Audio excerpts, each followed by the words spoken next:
பேசுறதுக்கு தான் ஒரு பூங்காவுக்கு வந்திருக்கோம். அந்த பூங்கால எங்களை பேச விடாம எங்களை அடிச்சு வண்டியில ஏற்றி எங்க கூட்டிட்டு போறீங்கன்னு கேட்டா எங்களுக்கே தெரியாதுன்னு போலீஸ் சொல்றாங்க.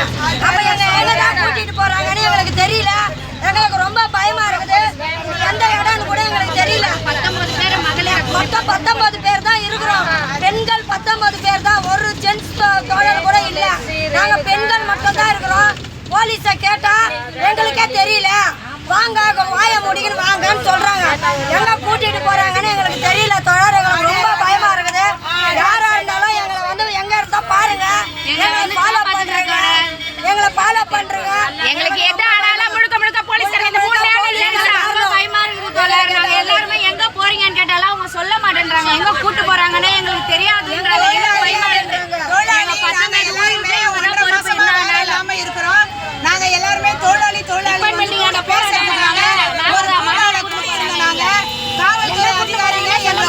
வெளியில பேசினாங்க. உங்களுக்கு மாற்று இடம் தரோம், நீங்க வந்து போராட்டம் நடத்துங்கன்னு சொல்லிட்டு எங்களுக்கு சொன்னாங்க. அவங்க சொன்னவங்க எங்களை ஏமாத்தி எங்களை அராஜக வழியில வந்து எங்களை இழுத்து அராஜக வழியில வண்டியில ஏற்றி எங்களை கூட்டிட்டு போறாங்க. எந்த இடம்னு நாங்க கேட்டா அவங்க சொல்ல மறுக்கிறாங்க. நாங்க எல்லாருமே இதுல வந்து 19 பெண்கள் நாங்க இருக்கிறோம். இந்த பதிவை நாங்க வந்து பதிவு செய்யறோம். இவங்க தான் கேட்டா பதில் சொல்ல மாட்டாங்க. எங்க போறோன்றது கேட்டாக்கா பதில் சொல்ல மாட்டாங்க. 5 லேடிஸ் போலீஸ் 4 லேடிஸ் போலீஸ் இருக்காங்க. இங்க ஒருத்தர் இருக்காங்க, அவங்க ஒருத்தர் இருக்காங்க. அவங்கள கேட்டாலே பதில் சொல்ல மாட்டாங்க. எந்த இடம்னு கூட சொல்ல மாட்டாங்க. பெசன் நகரம் இது எந்த வழின்னு தெரியல, இன்ஃபார்ம் பண்ண மாட்டாங்க. 19 லேடிஸ் எல்லாம் பயந்துட்டு இருக்காங்க தோழர். எதா இருந்தாலும் நீங்க தான் பொறுப்பு. எங்களுக்கு எது நடந்தாலும் நீங்க தான் பொறுப்பு. ராஜதந்திரமா பேசி எங்க கிட்ட நைசா மாற்று இடம் தரேன்னு சொல்லி ஏமாத்தி எங்களுக்கு தரேன்னு சொன்ன உடனே நாங்க வெளியில போய் பேசணும்.